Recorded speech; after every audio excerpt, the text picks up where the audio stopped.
Koomishiniin naamusaa fi farra malaammaltummaa Oromiyaa qabsoo farra malaammaltummaa keessatti gahee dubartootaa fi moosaajii qabeenyaa galmeessuu irratti fookaal persanii dubartootaa naannichaa fi qondaaltota naamusaa magaalaa Shaggariif leenjii kennaa ture xumure.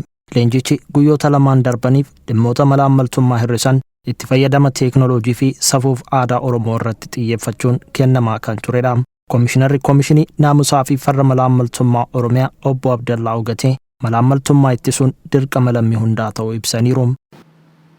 Akka waliigalaatitti qaama tokko qofaan hin raawwatamu. Qaamni tokko qofa hin ittisu waan jedhuufi dagaagina safuu keessatti gurmaa'insa civic society'n iddoo olaanaa qaba. Civic society'n iddoo olaanaa qaba. Achi keessa gurmaa'insi dubartootaa waan tokko. Godinaaleedhaa fi magaalota irraa naannoo dabalatee gurmaa'insa dubartoota nama afur hooggantoota leenjifne akkuma amma asii ka'e sanada waliigaltee mallatteessinee hojiitti galameera. Sochiin gurguddaan gama kanaan uumamaatiin hin jira. Qaama san keessaa tokko jechuudha warri koorniyaa idileessuu irratti hojjettan. Naamusa irratti kan hojjetamu isa kana. Yakkoota malaammaltummaa yeroodhaa gara yerootti bifa jijjiirrachaa adeeman ittisuufis ogeessa teeknooloojiin gahoome horachuu akka barbaachisus dubbatan. Inni biroo yakka ittisuu ka danda'amu teeknooloojiitti fayyadamuudha. E-governance inni jennu kun maalidhaa?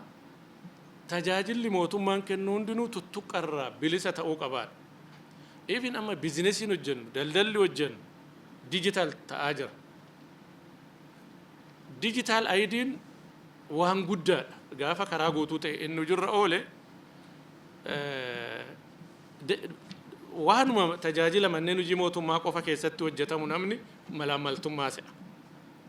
Daldalli seeraan alaa baay'een gurguddaan qaala'insa jireenyaatiif sababoota kan ta'an daldalli iftoomina hin qabne hojiin seeraan ala iftoomina hin qabne namni tokko fotoo tokko fuula tokkootiin maqaa 10 kan qabu yakka ka ittiin raawwatu kana hunda tafaa jechuudha. Leenjitoonni dubbifnes leenjii argatan hojiirra oolchuun qabsoo malaammaltummaa irratti taasifamu keessatti gahee isaanii kan bahatan ta'uu himaniiru. Leenjii baay'ee murteessaa fi barbaachisaadha. Asii galleetis hubannoo arganne kana dubartoota ittiin leenjifnaa dubartoota seektara keessa jiran dubartoota leenjisuu jechuun hawaasa leenjisuudha. Maaliif ijoollee isiitirraa jalqabdee hubachiisaa guddifti. Maatii jechuun hawaasa bal'aa kan uumu jechuudha. Walitti dabaliinsi maatii garaagaraa hawaasa bal'aa uumaa. Ijoolleen mana keessatti haadhan qaramaa guddatte safuu ofii barachaa naamusa gaarii barachaa malaammaltummaa jibbaa guddatte hawaasa naamusa gaarii qabuu fi malaammaltummaa jibbu uumuuf gahee guddaa kan qabuu fi dubartiin achi keessatti gahee guddaa kan qabduu fi taphachuu kan dandeettu waan ta'eef leenjii gaarii nuu kennaa turanii.